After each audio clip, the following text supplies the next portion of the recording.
Get a load of this one.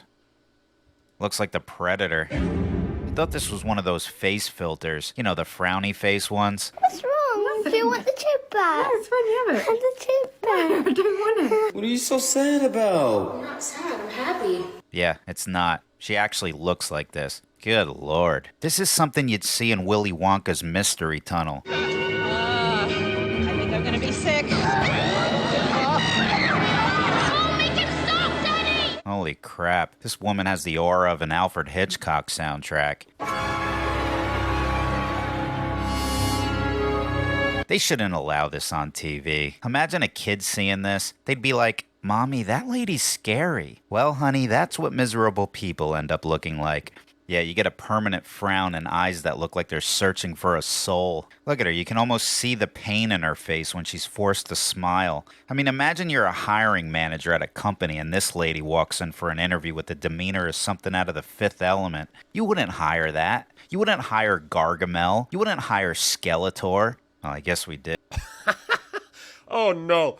Now I see where those Disney villains get their inspiration from. Welcome back, beautiful and amazing human beings. This is Ukradowski here of WeAreChange.org. And oh boy, is there a lot of crazy news to get into, as just moments from now, the fate of Miss Maxwell will be decided very shortly, surrounding, of course, the story of the decade that many powerful people don't want you knowing about. This, as there's some more troubling geopolitical announcements, specifically dealing with the energy crisis that's only going to get a lot worse. The situation in Ukraine is also very tumultuous, to the point where now scientists are preparing a black box for the end of the world. Yes, you heard that correctly. We're going to be talking about that, plus a lot more. But before we do, the small clip that we played in the beginning of this broadcast is, of course, by the very talented Joey B. Tunes, our friend, of course, here on this channel. If you want to watch his full video, definitely check out the link down in the description below so you could watch more of his content. He's definitely worth subscribing to. He definitely doesn't pull any punches, especially with his latest expose of Maxine Waters, who visually is making people believe that there are aliens out there. This, as of course, we have an exclusive article from the Daily Mail that is detailing how dozens of U.S. military personnel are confirming that U.S. warships were previously swarmed by at least 100 out of this world UFOs, as their accounts directly contradict what the U.S. government is saying. This, as members of the U.S. Navy are coming forward and speaking out in a new documentary that is about to be released, detailing hundreds of UFOs with, quote, unexplainable capabilities. There's even a video mentioned here that has been verified by the U.S. Pentagon, specifically highlighting flashing objects hovering over U.S. naval ships. Just last month, a U.S. Navy chief tried to explain these incidences as, quote, reasonably confident that these objects were, quote, drones, and who knows, they could be advanced military technology. So far, a lot of this information remains a mystery, since, of course, the U.S. government is hiding it from the general public. In related U.S. government hiding things from the general public news, we, of course, have the January 6th committee hearings still continuing, as the full video footage is yet to be released about what exactly happened on that specific day. This, as today we're finding out that the U.S. Senate Sergeant at Arms Michael Stenger, who was in charge of securing the Capitol on January 6th, who was about to testify before the January 6th committee,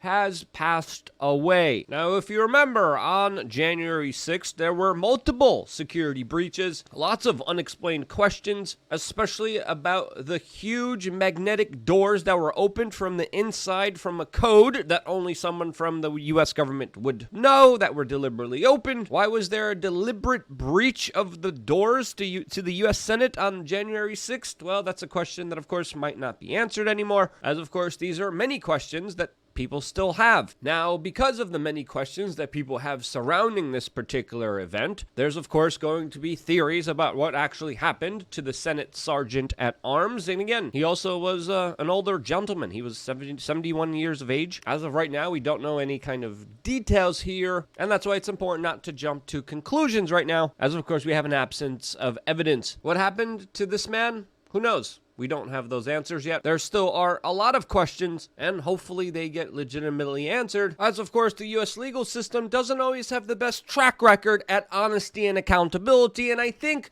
The saga of Mr. Epstein and Mrs. Ghislaine Maxwell definitely do tell that tale, as of course these two criminals for over 30 plus years on the record were running an international child exploitation and trafficking ring that committed some awful atrocities that we can't even mention here to thousands of children. Miss Maxwell, who is now being sentenced in the making of this video, was at the head of this international operation. Her co-workers, Jean-Luc Bernet and Mr. Epstein, have met a very early suspicious demise to their lives after being put in a prison. This, as Ghislaine Maxwell was just put into solitary confinement under strict watch to prevent her from hurting herself, just like her counterparts were previously before, which is raising a lot of eyebrows right before her sentencing. Now, prosecutors in this case from the U.S. government that didn't do a good job in this case, that didn't release a client list for the clients that Ghislaine Maxwell was found guilty of, are trying to ask that she spend the next 30 years of her life in jail. Ghislaine Maxwell's legal defense team is arguing that she should spend 4, as of course the judge in this case has sealed a lot of important information from the general public, hid it so the people will not find out what exactly was going on here, is publicly admitting that Ghislaine Maxwell does have a very extensive criminal record. And yeah,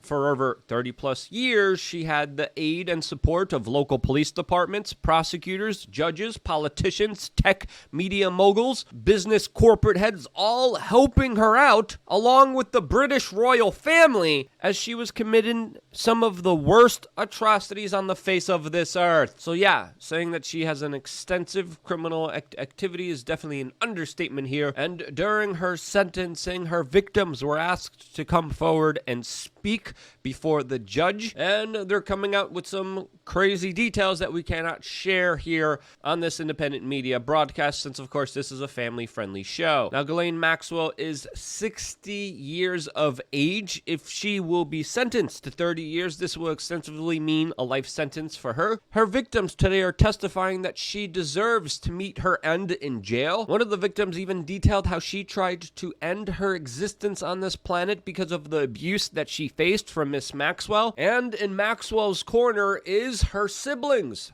her brother and sisters, who of course are also very powerful, interconnected members of the establishment, one of them being a member of the World Economic Forum, a very prominent member, who has also helped the FBI build up their criminal registry databases. Yes, the Maxwell sisters work in big tech, work with the intelligence agencies here in the United States, work with the World Economic Forum, and are also very interconnected. This, as her siblings are maintaining her innocence, and clearly, I think it's very fair to say that there still is a lot more to this case that the public still does not know about. Ghislaine still knows a lot more than the general public knows about. She knows a lot of details, a lot of facts, a lot of things that happened that a lot of powerful people don't want you to know. I think it's fair to assume that, especially with the overabundance of circumstantial evidence that has highlighted absolute monsters in our mainline society that are being promoted to us every single day as our saviors. Again,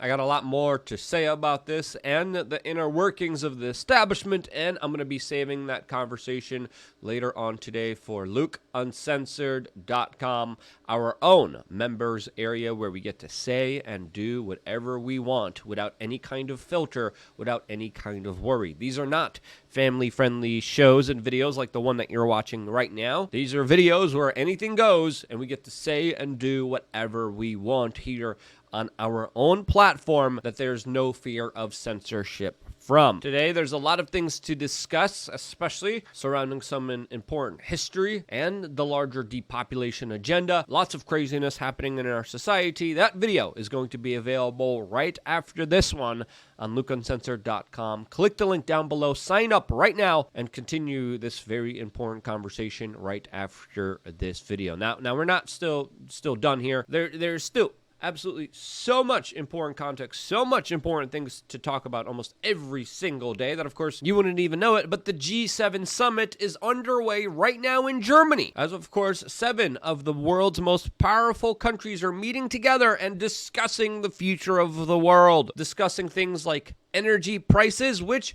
are probably going to be going up after this discussion was recorded from one of the cameras there. And whether this was deliberately released or not, we should understand the greater context of this, as of course there's a conversation between French Rothschild banker President Emmanuel Macron and of course Joe Biden, who hopefully is listening to him. Kind of looks dumbfounded, kind of looks confused, kind of looks in a daze as the French president is explaining to him that from his assessment, Arab nations, that the United Arab Emirates is, quote, at max capacity at producing energy, that the Saudi Arabians can't produce much more themselves. This, as of course the Biden administration is telling the Middle East to produce more energy and oil. The French president publicly, from this video that has been released, is rebuking that idea as of something that is not possible, which of course signals more economic troubles ahead and something that the Biden administration cannot and will not be able to fix anytime soon, as of course the price of oil, the price of energy has been skyrocketing under his administration. That of course has destroyed domestic energy production and exploration of it, and has created a financial fiscal situation that is absolutely worrisome for everyone in the world, not just here domestically in the United States. These statements, again, could have been accidentally recorded and released, could have been released on purpose to foreshadow some significant changes to our mainline society that are coming soon. All of this as the French president is also publicly asking the United States to waive sanctions on Iran, on Venezuela, so they could produce oil and give it to the world in order to loosen energy prices, in order to help the financial calamity that has been created by the Biden administration. Now, these sanctions were put in play by many previous administrations from the United States, but also we have to understand that they are current U.S. policies that are hurting energy prices all around the world, since, of course, Iran, Venezuela, major oil-producing countries are not allowed to sell their oil on the world markets because of the U.S. economic warfare being waged against them. If we get rid of these sanctions, the price of oil would go down, the price of energy would go down, and the economy would not suffer as much as it is, especially in hindsight with the larger conflict in Ukraine that's happening between the United States and Russia. This as Russia just announced that they will be sending nuclear-capable missiles to Belarus, all of course as the Russians are releasing photos and other evidence of American-made missiles that have been used by Ukraine to strike inside of Russia and to attack the Russian country. Again, the situation in Ukraine is an absolute huge escalation, and whether it's rising energy prices, the conflict in Ukraine, or just absolutely unstable, idiotic, crazy old people at the helm of power who literally are trying to look trendy in photo opportunities, we have to understand that the world is in trouble to the point where researchers at the University of Tasmania is building a black box for when the world ends. Inside the box will be, of course, an internet-connected storage device that are powered by solar panels, a box created that is meant to, quote, outlive all of us, and essentially this is a bigger kind of PR stunt to bring attention to the issue of how vulnerable we are, and I would say with leaders like this, we absolutely are, mainly because of government and people giving up all their power and responsibility to an all-seeing force, which they give all of their power to. Why do we do this? I don't know. To me, this is a crazy idea. Not so long ago, we were believing in kings that were able to do whatever they wanted with us. And I believe in not so long from now, we're going to see this idea of government in the same exact way. It's ridiculous. It's crazy. The only people responsible for you is you yourself as an individual. And that's an important message that, of course, we talk about on LukeUncensored.com, where we're going to be discussing if the sentencing comes in of Miss Maxwell. In the making of this video, we're still waiting. We don't know the exact sentence. I think we're going to update it down in the description below and down in the comment section below just to keep you guys updated on this very fast-moving, breaking story. And for a live reaction, expect it to be on LukeUncensored.com. I wouldn't be here if it wasn't for you, and this is why I love you guys. Stay tuned for a lot more here on WeAreChange.org.